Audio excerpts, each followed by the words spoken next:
Our next speaker, Michael Crooks from RightStep, will talk about astronaut health during long-duration missions. So how do you maintain physical and mental well-being when your nearest doctor is thousands of kilometers away? Well, Michael knows. Go ahead. Well, I'm not sure if I do or not. Well, I think that's half the trouble, is that we don't know. And so there's a big shift at the moment within ESA and the community of astronaut or health in general, because it's become increasingly more obvious that we genuinely don't know what it is like to operate and thus survive on the moon. And if you may realize that a space race is on right now, and all the entire world is getting behind this, trying to go to the moon, but not just go there, live there, operate there, and it depends how far your imagination goes. So the idea here is we're going to sort of touch on very lightly what some of the things that are going on, what are some of the challenges that people are coming up with. Okay. So if we take a step back and we think about what we probably take for granted on Earth,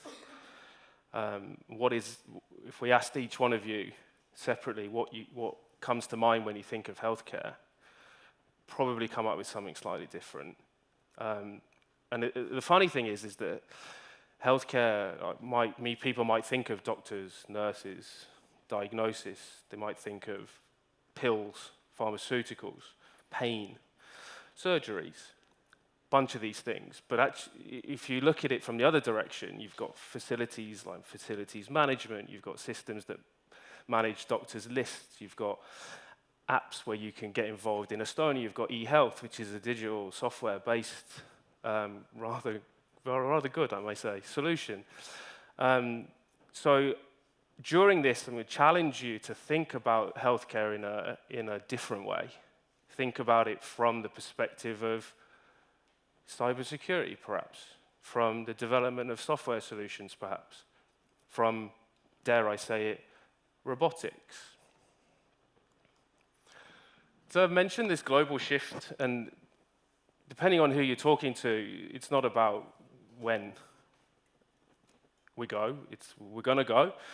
And so we need to prepare for this, and we need to start thinking about what it's like, what it might be like, and how we are going to survive. So if we relate it to a situation on Earth, someone might work in a factory, they might do physical labor. On Earth, we take this for granted. There are many solutions around that try and help people operate better. Musculoskeletal health in the workplace has been a big topic across the world for a long time. But what happens if we shift that factory and put it on the moon? Are we going to take the same kind of solutions? Do we need the same level of monitoring? Do we need to understand postural shift and how that affects back pain and knee pain? How does the working environment, if I'm building or digging a hole, for want of a better example, on the moon, how do I do that? How does the use of a spade on the moon with limited gravity, with different environmental conditions affect the human body? ESA themselves put out the 2040 strategy, of which I'm assuming you've read to some degree. But from a healthcare perspective, there is a shift to what they call applied research. So this is not necessarily like this foundational research, but this is more about solutions to an understanding of what the effect of some of these phenomena are. They've enabled much more in the way of technology demonstrations. This is interesting from a healthcare point of view because it's not necessarily common to have calls that are healthcare physiology related that allow companies or institutions who develop software solutions to then test it. This is already being seen in the latest bed rest studies, which we'll come to, but they're allowing they're allowing people who are developing applications, sensors, and various other solutions to use the same clinical environment that people who would study hearts and physiology aspects as well. So this is quite a large shift for ESA to do. But what that means for us in Estonia, it means that we have access to these things from a tech point of view, something that we're very good at in this country. And that opens up a whole new market and sector for us to participate in. Again, this crew health, it's not just about the individual necessarily. This can be extended to the, how do we keep the crew safe? You may have seen something like fall detection in care homes for the elderly. When an astronaut falls over on the moon, it's not easy to get up. It's actually quite risky if an astronaut falls over. So suits are being designed in a certain way, but how do we if someone does fall over, how do we know and how do we mitigate that, almost inevitability?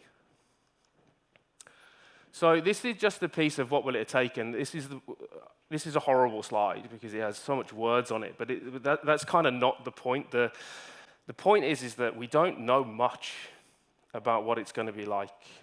Right, we don't know much we certainly don't know anything about Mars, and I highly suggest you don't go on a trip to Mars right now because you're definitely not going to make it. But here, all of these things that we take for granted on Earth that are a totally different challenge, but the solutions may be adaptable, they may be similar. And I see this as an opportunity for my company to take things that people are looking at on Earth and in hospitals and in wellness and then putting it into what I consider to be a brand new market that is coming.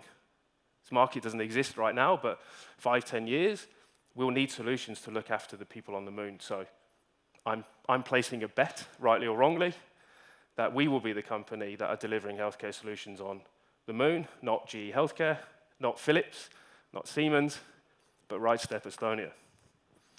Now, you can hold me to that and I'll run away and hide when it doesn't happen. So this is, again, just the thing that I'd like to sort of put out there is that there's a certain need from the from our companies, from our institutions that we need to have in order to imagine this and to solve some of these things. Engineering, technology, and science is sort of, okay, it's kind of obvious, but I have a lab at Caltech, which isn't the most obvious place for healthcare. But it is the most obvious place for technology, engineering, and science. And some of the students that we've taken on over the last year have been exceptional of delivering engineering, technology, and science applied to healthcare, which is unique in many countries in the world that happens. People-wise, curiosity and imagination, clearly I'm trying to imagine what it's like on the moon, and so hopefully you are right now. And the tenacity is one of my favorite English words. That just means you can't give up because you're going to get punched in the face quite a lot. And we've been going for 2 years, and it's not been without its challenges, but we still go because it's cool. So that's, if I can go back, this is how we see it. That every unknown question, every unanswered question that we have is an opportunity for us to get involved. So let's go to some of the cooler stuff about what's actually happening at the moment. I can see it here. Why didn't no one tell me that? Right, so there are these 4. This is actually provided by the ESA Space Medicine team, although, disclaimer, it's all my opinion and view, nothing to do with them. These are areas that we currently have in Europe, and there are a few of these knocking around the place, where we try and simulate what missions might be like, and we can test a variety of solutions for things like mental health, isolation. We can look at physiology responses to things. So the lunar area is in Germany, and this is basically a moon in a building. The puppeteer system is not yet in there, but it's coming, which essentially suspends people from the roof to simulate the low gravity. And in there, we can simulate ideas of how people might operate, how the crew might work together, what physiological responses they get from walking, running, jumping, building things, whatever. And we're building sensor systems for this place right now. The gravity offloading system, I actually have no idea about whatsoever, so we'll ignore it. FlexHab is a new place where we're going to be simulating missions for isolation, and one of the interesting things about this is we assume on Earth, right, when you get up this morning, many of you would have got up and walked around. You would have probably gone up or down some stairs at some point. This is actually a really useful piece of movement that allows your bones and muscles and brain and everything to function. What happens if we don't have stairs on the moon? What happens if we don't walk around in the same way? What happens if we don't have this luxury of gravity, which we don't have there? What does the daily activity mean for someone who's living on the moon? Daily activity here, we probably heard of the phenomenon of the 10,000 steps. 10,000 steps is a thing, but it's also like, how good is your 10,000 steps? What does each step mean to you, right? And what does it mean to the physiology of your body? But 10,000 steps on the moon is not going to be the same 10,000 steps. So that means, do we need to do 100,000 steps on the moon to get the same physiological response? Or are there ways that we're going to we're going to think of ways to create that same environment for our body somehow, right? And I don't have the answers to all of this, but this is the kind of thing people and companies in Europe are trying to look at. And then there's the bed rest situation where we decondition people on purpose, which is something you can't do in a healthcare system. It's frowned upon. But you can do it under ESA. ESA will allow this to happen. And we are, again, as a company, we're participating in these things because it allows us to study physiology, it allows us to test our technologies and solutions, and thus, if we can do it on the ground in these environments, we can do it on the moon, in theory. So there's lots of this kind of going on. So some of our partners in Europe are really quite advanced in this area. So can you guys see over there? So there's the video over here is my co-founder. He is walking on the moon. This suspension system is part of Northumbria University. We have a memorandum of understanding with them. The application you see there doing the monitoring, that's our technology and solutions that we've developed here in Estonia. And that's monitoring the loading effect of walking on the moon. And amongst other things, that's not ours, that fancy one. That little one is ours. And this is a mechanism to start to understand what we can do, what happens to you when you're walking on the moon, right?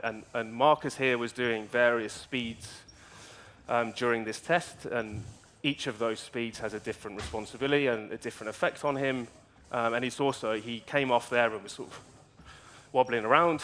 So imagine when we come back from the moon, how different that's going to be. And recovery is another area that we don't know a fat lot about.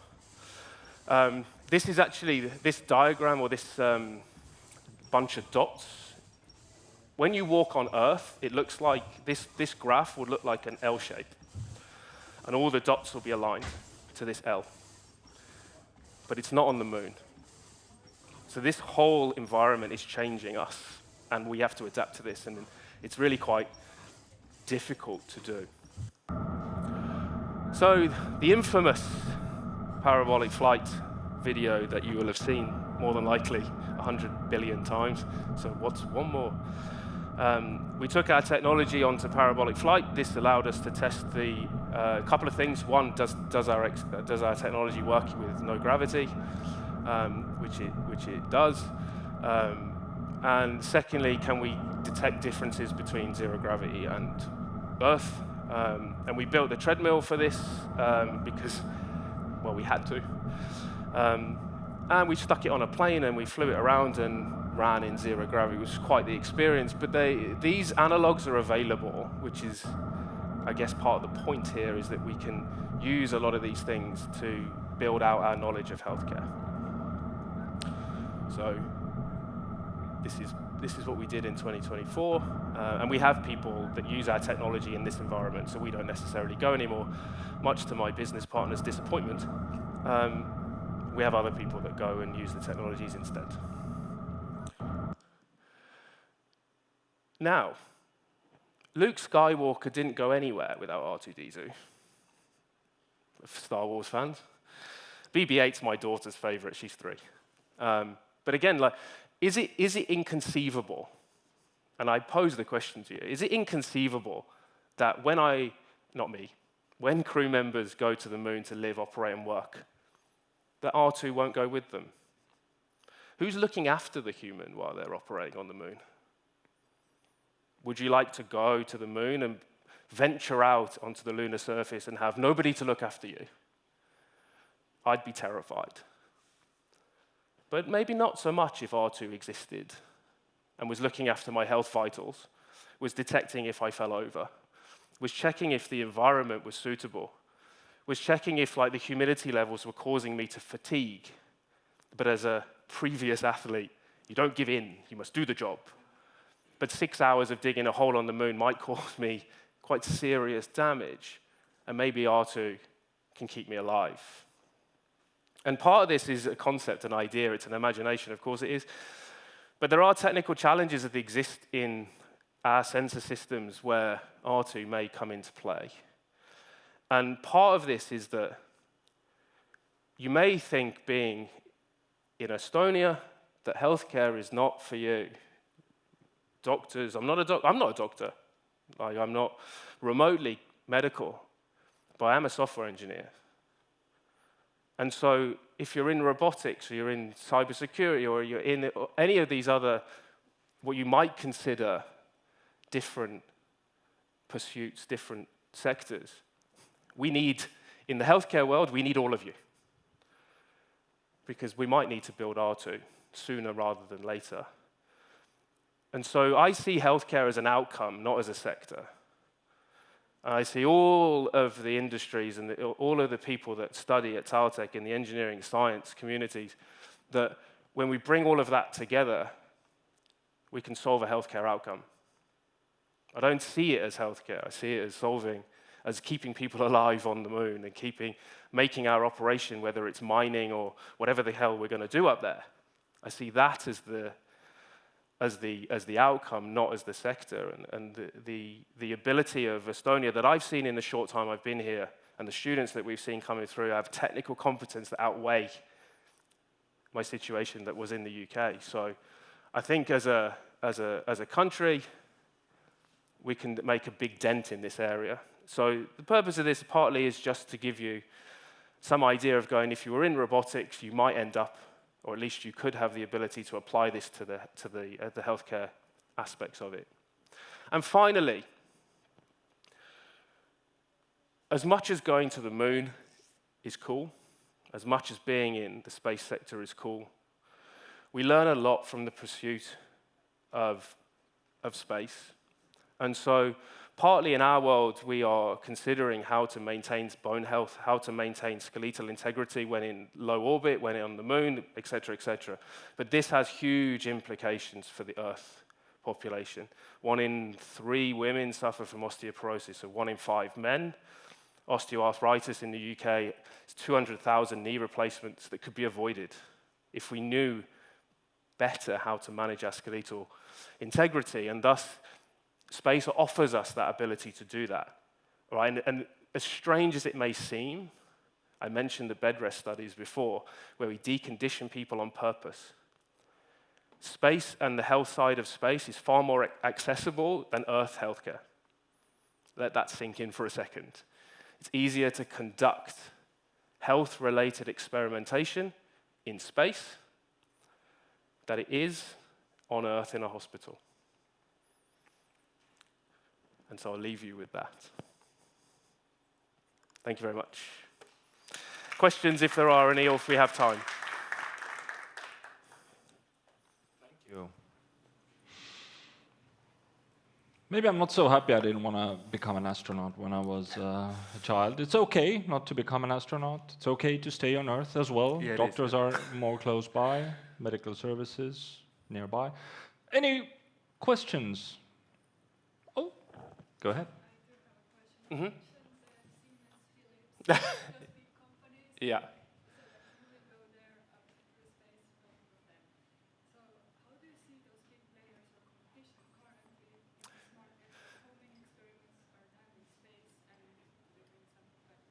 Yeah, it's a good one. And every startup should acknowledge the big players, right? I mean, it's a tongue-in-cheek comment, but So some of the big, like G Healthcare, for example, have been sort of the staple of vital monitoring on the ISS and various other space pursuits, right? And that's stuff that they're very good at. But they're being disrupted in the ultrasound market currently, right? So ultrasound is a very useful way to do assessments of astronauts in situ. Astronauts can use it themselves, right? But the current ultrasound solutions we have on Earth are limited for what we might need in space. And so there are many other companies and institutions that are looking at better ways to provide this service to an astronaut, right? And I can't say with any absolute truth, but my gut feeling is that GE Healthcare will take their eye off the ball because they're in it, right? They think they're in it. And then someone comes along with, well, this is better, right? And there can only be a handful of ultrasound people that participate. So I think there's going to be, I don't think it will be GE Healthcare. I think it will be someone else, right? In our case, there aren't anyone doing it, no one's really doing it anyway. So some people might say, you'll just get absorbed by GE Healthcare. Well, my wife would be very happy about that, I'd imagine. But, you know, the opportunity, because of the lack of knowledge, which was amazing to me, because of the lack of knowledge and therefore the lack of solutions and the lack of imagination that's happened for the last decade, the opportunity is ripe. So in my opinion, it's fair play. It's fair game. You want to participate, I think we can take them on if you want, if that's your goal. I don't see that as something to be scared of. I think we just get after it because they've had the opportunity for 10 years, right? And only in 2025, and it's not even in 2025, it'll be early 2026, are we testing new equipment for actual good countermeasures right now. But what have we been doing for the last 25 years? Hoping. So these are all new companies. They're not established companies that are building this stuff. Go ahead. My question is, what is the main thing which slowing down the progress in this field, and which think you will implement in our bureaucracy system to increase the level of innovation in this field? That is way beyond my pay grade, but one of the best questions you could ask. Now, I haven't been in Estonia long enough to make a comment about Estonia, so I'm not going to. Yeah, so I'll talk about it from a UK point of view, which is horrible, hence why I'm here. It's difficult because the topics that we're talking about now, like this healthcare thing, have only really have surfaced to the top of an ESA strategy, the top of a UK strategy, because we've decided to go to the moon. And it's been like, there is no two ways about it, we're going to the moon, right? That decision has been made by somebody, right? And it's in a strategy, it's in every country, something or other. And so only then does somebody go, oh, look, we can't survive. We need to solve this. We should have been solving this like a decade ago, right? We should have been doing something about this a decade ago, but we haven't because no one said, let's go to the moon. And even if they did, no one believed you anyway. So now that everyone starts to believe it, the UK government have to make, and they do a reasonable job in healthcare, to be fair, with some of the partners we have. They need to make the funding available to those institutions. They need to allow encourage the participation in this. Because a lot of the time, participation is because you're scared to participate in the first place. So that can only come from the top, really, to ensure. And one thing we're trying to do in Estonia, and we will continue trying to do it, is to bring the young kids who spoke before, the SDNauts. Those kids need to know that there is an opportunity to do this within their universities, within their schools, and then there's opportunities for them after to go into industry or to go into research that will help solve this thing. We've got a lab at Caltech. We take any student that's interested. We don't care how many there are. We don't care who you are. We want to give you the opportunity to tick all these boxes so that you know that it's happening in Estonia and it's something for you to do. So that's what we can do as companies, and industry have an obligation, in my opinion, to nurture the next generations, because if we don't, then we're screwed anyway. So if we don't do that as an industry, we're idiots, and that's on us. And then I think above that, you know, the policymakers and the governments have the ability to enable us to do that. If they don't, nothing will change. It's a kind of abstract way of answering your question without upsetting anyone, hopefully. But I'll give you an idea anyway, hopefully. Go ahead. Yeah, thank you for the presentation. That was very clear. And here at the conference, we've been talking a lot about cybersecurity in space. Applied to satellite systems, to ground stations and satellites and communication. Now, your talk triggers me, and this might be more a philosophical question, but do you consider the cybersecurity risks of the connection between people on the moon and people on Earth in the sense of sort of hacking a satellite, hacking an astronaut? No. Yeah, no. I say no only because it's not a field of expertise for me, right? But being around yesterday and today, I've had some very interesting conversations about this very thing.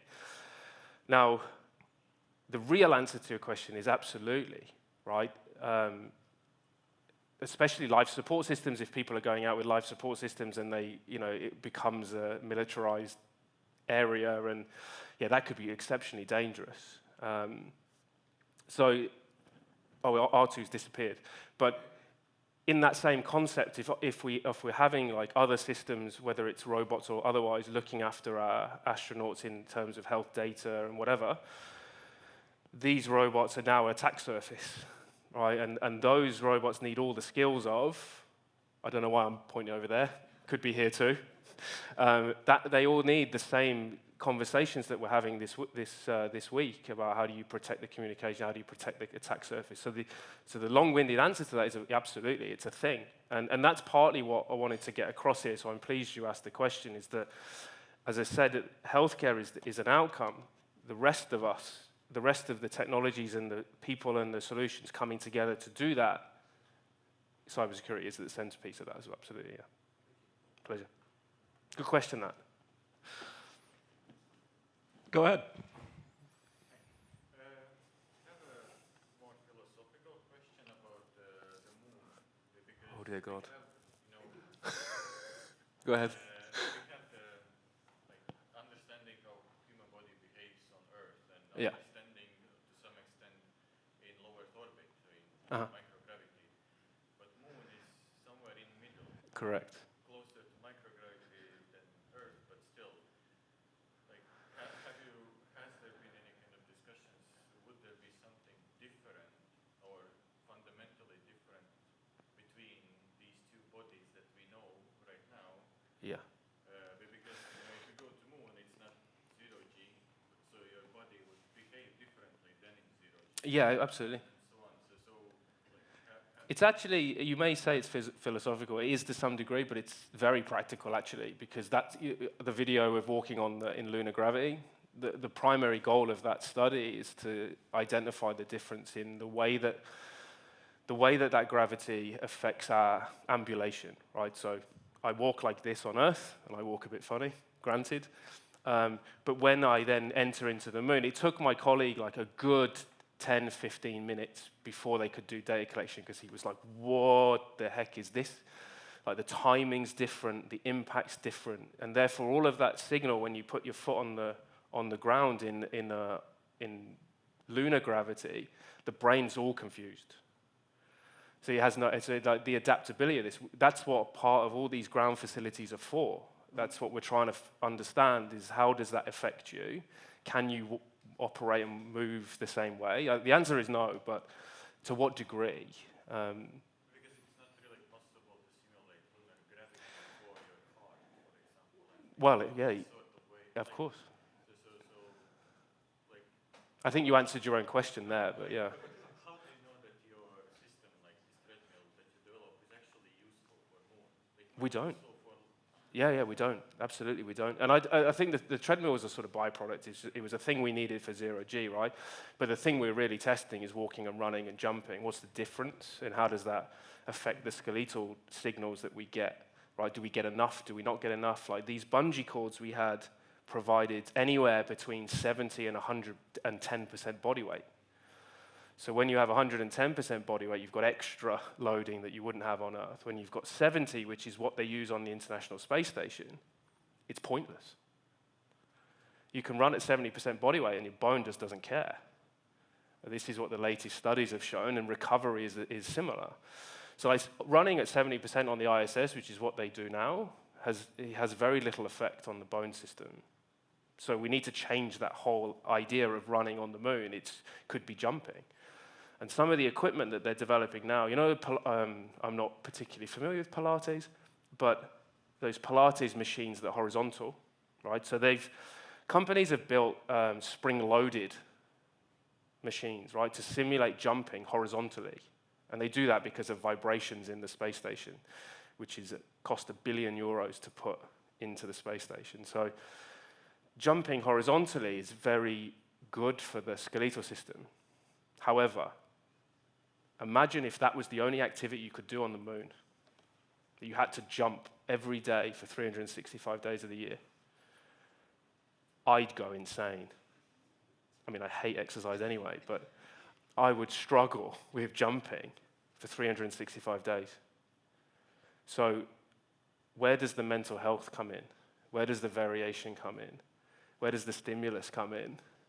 So do we need to maybe you don't remember the dance mat from early 90s, with the lights that flash up as a kid, this thing? We've put that in front of ESA and gone, shouldn't you jump like this? Because there's a stimulation, there's a game involved, there's something. My only exercise involves a tennis ball.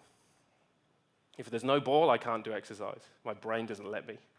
Put a tennis ball in there, good to go. I can play for hours until it hurts, which is actually after about 10 minutes, but still. So as you start to solve some of the problem, musculoskeletal problem, new problems appear. Now you can get into the philosophical element of, whoa, what does it really look like to exercise and live on the moon? Because it's difficult to get humans to exercise in general. Well, yeah. So, I mean, life and death might be a bit different, but yeah, you're right. It's tough. We can't get patients to do rehab, right? So how on earth do we get an astronaut to jump for 365 days? Well, astronauts have to go through different kind of assessments to get there, but if you would ever want to bring a regular Joe to moon, then I think... Okay. This is good, right? So now you're into another whole world of problem, which means opportunity. Pleasure. Sorry, All that right. took a while. Do you have any other philosophical or practical questions? I guess we don't. Thank you so much, Michael. Thank you. Thank you, everybody.